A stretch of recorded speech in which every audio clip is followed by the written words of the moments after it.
మాస్టారు నన్ను కూడా రాసుకోమంటారా? మీరు ఇలా వణుకుతూ రాసిపోతే వానాకాలం పోయి ఎండాకాలం వస్తుంది.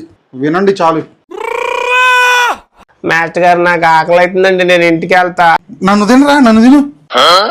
ఒరే మీకు ట్యూషన్ చెప్పాలి నా ప్రాణం పోయినా ఎందుకురా నన్ను సావపడతారు? అసలు మీరు ఎందుకు చదువుకుంటున్నారా? మాస్టారు నేను చదువుకొని కలెక్టర్ అవుతాను మాస్టారు. ఓయ్ కలెక్టర్ నేనవుతాను, నువ్వు ఇంకేదన్నా నువ్వు ముందు పాస్ అవ్వు.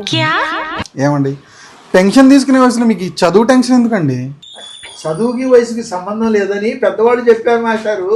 మా మామయ్య 10th పాస్ అయితేనే మద్దలు ఇచ్చి పెళ్లి చేస్తాను అన్నాడు మాస్టారు. అందుకే కష్టపడి చదువుతున్నా. రే మీ మామయ్య కాళ్ళు పట్టుకున్నా సరే నీకు పెళ్లి చేస్తా, నువ్వు ట్యూషన్కి రాకరా.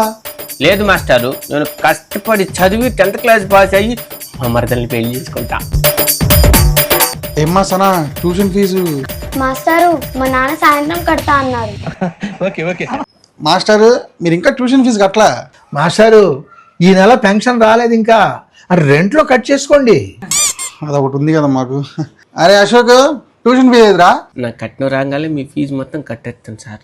నువ్వు పాస్ చేసి వచ్చినట్టు లేకుచా. మాస్టారు నాకు టాబ్లెట్లు వేసుకునే టైం అయింది మాస్టారు, నేను వెళ్తున్నాను. మీ దెబ్బకి నేను కూడా టాబ్లెట్ వేసుకునేలా ఉన్నా. వెళ్ళండి.